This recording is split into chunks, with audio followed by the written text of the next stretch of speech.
I want to talk to you about the coming technological singularity. There's a phrase. I want to talk to you about transhumanism. I want to talk to you most specifically about the coming human enhancement revolution because, ladies and gentlemen, unknown to probably most people in the traditional churches today, there is a war that is coming, and it's worse than the Terminator movies.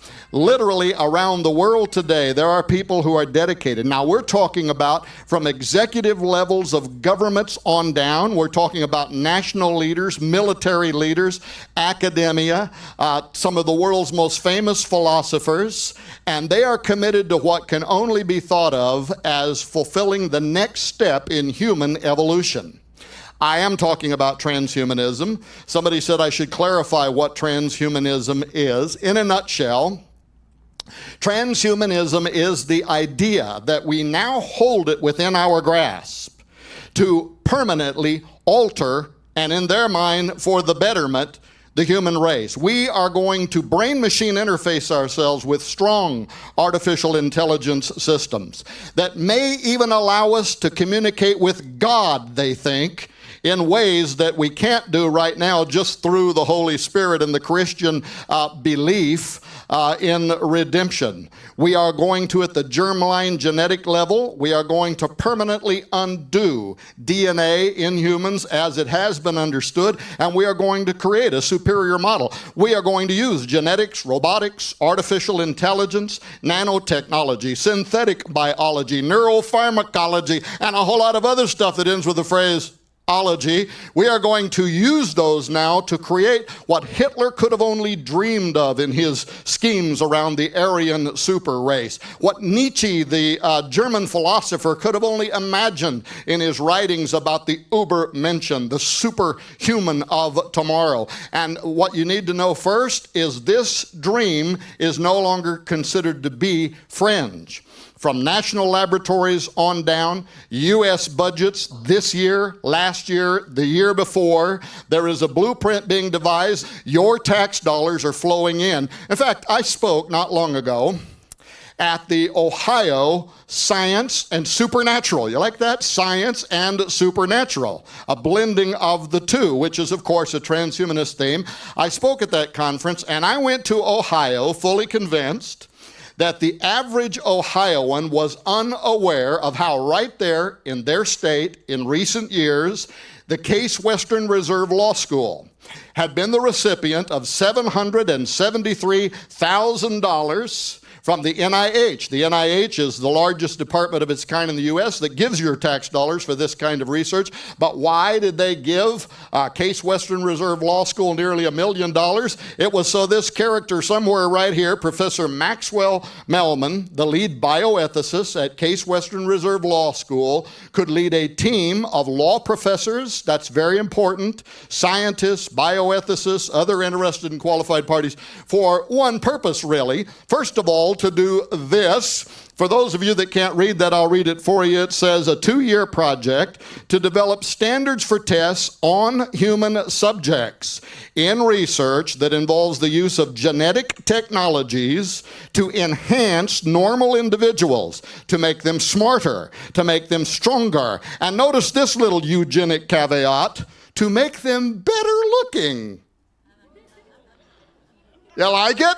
So, better looking in whose opinion, right?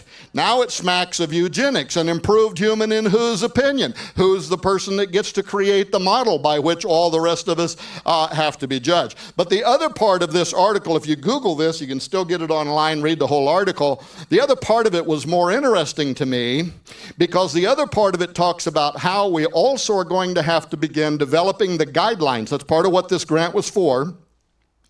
Develop the guidelines that will be used for setting public policy, that is, the law.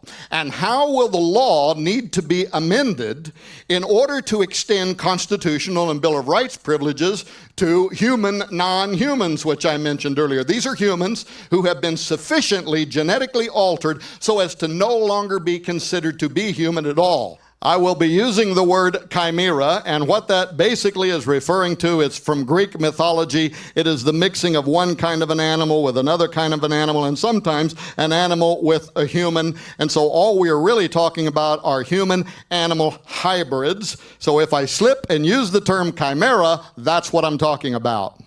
I mentioned during the program the Brookings Institute. They're doing the same thing right now, writing the Future of the Constitution series. And they're even, go there, by the way, when you go home, look up the Brookings Institute on Google, click on it, go there and read the Future of the Constitution series, especially articles number 9 and 10, because those were the ones I referred to earlier, where they literally talk about near future gay Gattacas, genetically engineered homosexual communities. Well, in any case, the 24-month period came and went. And I had been waiting with bated breath to find out in what way Professor Maxwell Mellman and his team of law professors had actually used human subjects for establishing tests to genetically modify mankind as a part of the next step in evolution. Well, so far, no report has been made public. Now, a report had to be filed because that was part of the contingency of the grant that was given to them. So far, the public is hidden. But there is kind of a tell here, because from the day that they finished this 24-month period, Professor Maxwell Mellman began traveling the United States of America, where he now is going to our universities and our halls of education, and he is giving 2 specific lectures. Both of these lectures are on transhumanism and the future of democracy. And they literally outlay a plan in which, by the way, do this too. Go to Google and type in Maxwell Mellman and his lectures, because you can go to Arizona State University, other universities, and they have the podcast there of his presentations, and you can listen to them for yourself. And the last one I listened to, one of the students said, I've understood that part of the transhumanist dream could represent an existential risk. That means it could wipe out all life on Earth, and Professor Mellman admits it. He says, yes, the road we're going down could indeed lead to the eradication of all life on Earth, but the genie's out of the bottle. There's no way to put it back in. We're already doing it, and there's no way to stop. This train has already left the building. So it's astonishing what some of these guys have admitted. Okay, now I'm going to have to go a lot faster than that if I'm going to get this done in whatever time I got. But if you're sitting here tonight, and if you find that you're feeling a little bit envious of your Ohio brethren and sistern, yes, I did say sistern, feeling like maybe they're getting the leg up on you a little bit here in North Carolina, no fear. North Carolina is one of the top locations in the world for the creation of genetically modified organisms, genetically modified animals, genetically modified crops. And in fact, some of the test beds and forests that are being raised here, most other states rejected, saying it was far too dangerous. But because I knew that I would be speaking here, I grabbed a couple of them. Here, oh, this don't point on your thing. Okay, here is the Should North Carolina Wildlife Refuges Grow Genetically Modified Crops? Down here, the North Carolina State University, and they're talking about transgenic trees. A transgenic creation is when you take the genetic material from one living species and you genetically engineer it into the genetic material of another living species, something that cannot happen naturally. Now, I don't know about the transgenic forest that they're evidently raising here in North Carolina, but I do know that some transgenic trees have been created that have human enzymes in them. Furthermore, we are raising rice crops in the United States right now that you're going to wind up eating that have human genetic material in them. So that's how far that train also has left the building. Here's also the North Carolina Biotechnology Center, and on their website they're celebrating right now how this is a $60 billion a year part of the annual economy. North Carolina wants its part of it. That's in Durham. Where's that? About 2 hours from here? Here also in Durham is one of the transgenic laboratories, and that page right there is talking about the transgenic mouse part of their laboratory. So if you need to get a mouse that is part human or some other part pig or whatever you might happen to need for your experimental purposes, this is one of the laboratories in the United States where you would be able to go. I'm not picking on North Carolina. I'm not picking on Ohio. The state that I come from, Missouri, we are raising humanized pigs at the University of Missouri, pigs that are part human, and we're doing that for xenotransplantation purposes, which is just something I can't get bogged down in, but it has to do with the hope of being able to transplant organs and make them more readily acceptable to our body systems. But in any case, this is happening in every nation around the world, in every state in the United States of America. Now, you might be thinking, surely, Tom, these have just got to be isolated news stories, right?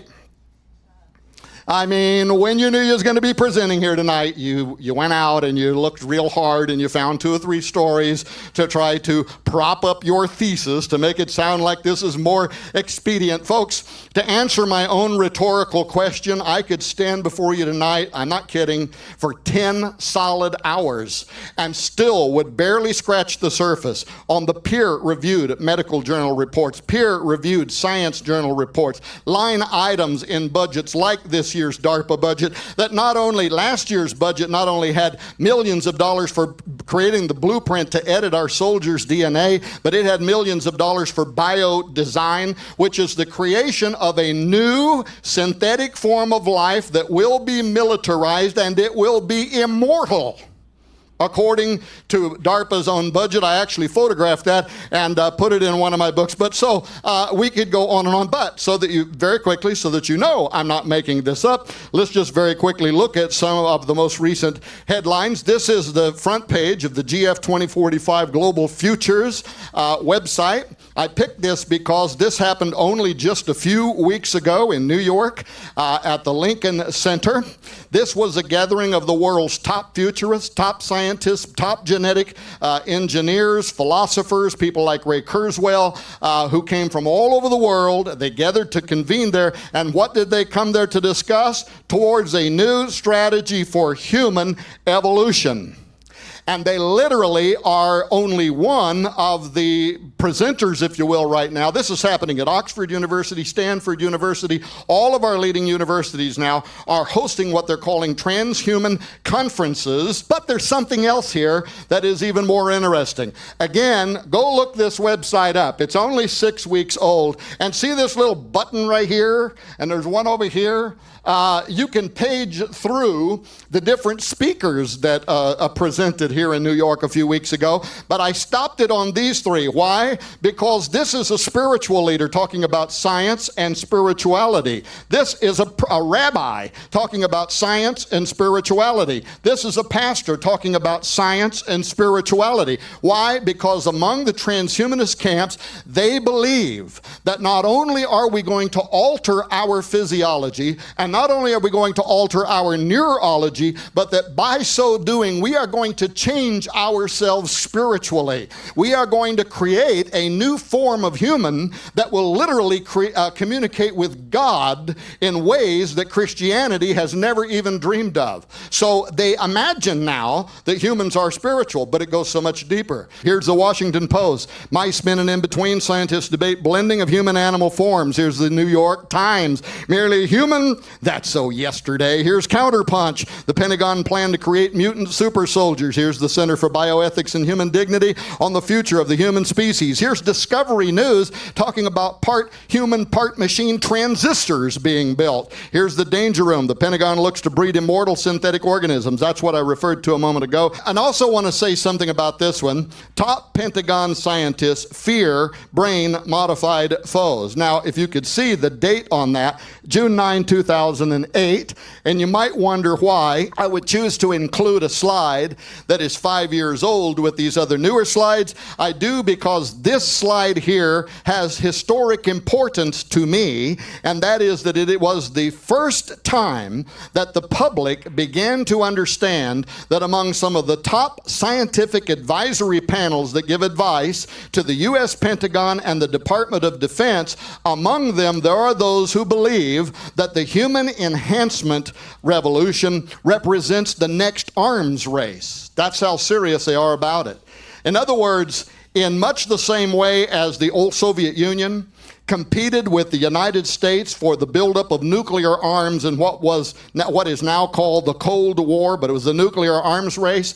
People like the Jasons. Who are the Jasons? It says they are the celebrated scientists on the Pentagon's most prestigious scientific advisory panel, and that's about all you ever will know about them. I have a friend that has above top secret security clearance, and he said, forget it, brother, you'll never know who the Jasons are. But suffice to say, they are among the intelligentsia, and they believe that the United States may already have fallen behind. Now, here's the thing. We don't know what they know. Why would the Jasons be telling the Pentagon last year that you have until the end of this year to get ahead of this technology, or you face falling, their words, unrecoverably behind in the race for human enhancement? Now, what are they talking about? They know something about Russia? Is this China?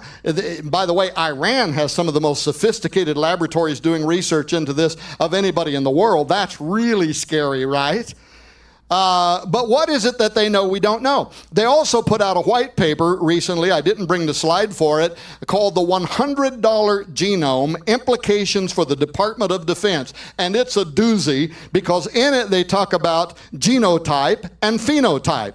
And if you remember your basic biology from school, genotype, that's what you inherit from your parents, right? That's your genetic blueprint. That's why you were born a human and not a dog, because of your genotype. But phenotype, that's how it is expressed externally. It's how you walk. It's how you talk. It's why you're bipedal. It's your characteristics. It's your instincts. And the Jasons are saying to the Department of Defense, as we begin modifying people at the genotypic level, we are going to modify them phenotypically. In other words, they're going to walk different. They're going to act different. Their characteristics are going to be different. They may become more animalistic. They could be like something out of a demonic nightmare. And they're saying, you've got to get ahead of this technology, because our enemies, our competitors, are developing it at breakneck pace, and in the very near future, according to them, this decade won't elapse before you will see characters you couldn't have imagined. The Jasons are not the only ones urging preparedness for the coming human enhancement revolution.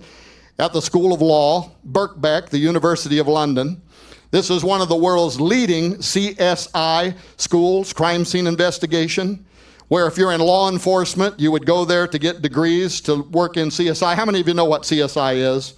Okay. Well, if you've watched any of these TV shows, you know. Crime scene investigators, they go into a crime scene, right? They rope it off. They cordon it off.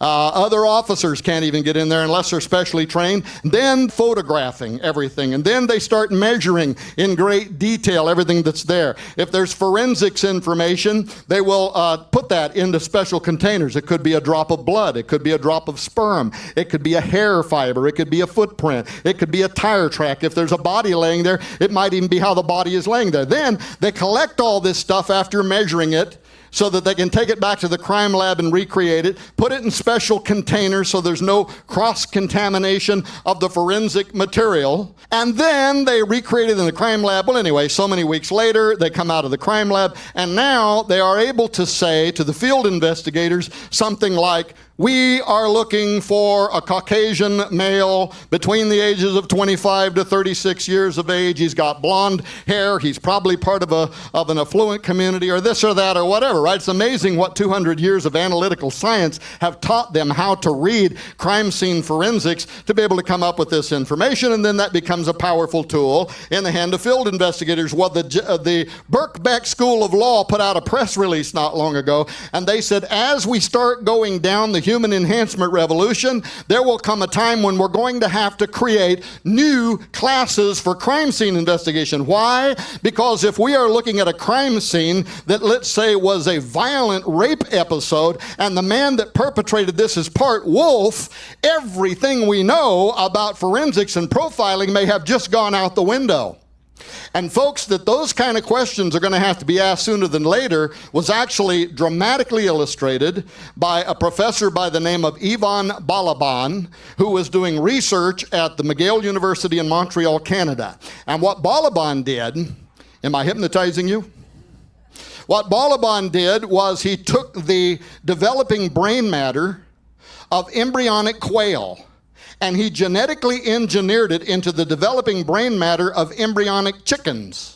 And when the chickens were born and they began to grow, they started exhibiting the head bobs and the vocal trills of quail. And what his experiment illustrated is that very, very complex behavior patterns can be transferred from one species to another species through genetic engineering. Well, how big, and with this one I'm going to rush to get done, how big might the implications from Professor Balaban's research be? Here is the front cover of the Global Governance 2025 at a Critical Juncture report. This is a report filed not long ago by the United States Office of the Director of National Intelligence, working with the European Institute of Security Studies. So in other words, the top intelligence agencies of the U.S. working with the top intelligence agencies of Europe, and produced this report. Now, what's this report about? This report tries to imagine by 2025, so within 12 years, between now and the next 12 years, what might be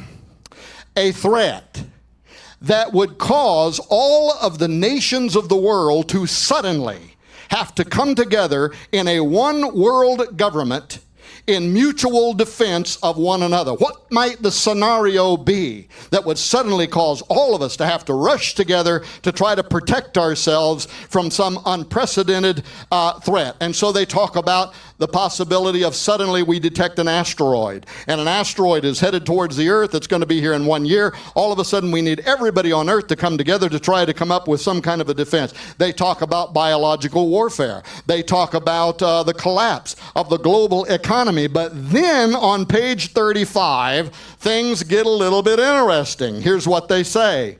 No forum currently exists for dealing comprehensively across the scientific community, industry, and government on measures needed to diminish the risks posed by the biotechnology revolution. In addition, biotechnology can drive new forms of human behavior and association, creating profound cross-cultural ethical questions that will be increasingly politically contentious. Few experts believe that current governance instruments are adequate for these challenges. For example, direct modification of DNA at fertilization is widely researched with a goal of removing defective genes. However, discussions of future capabilities open the possibility for designing humans with unique physical, emotional, and cognitive abilities. So in other words, ladies and gentlemen, when the top intelligence agencies of the U.S. got together with the top intelligence agencies of Europe and said, what within the next 12 years could pose an existential threat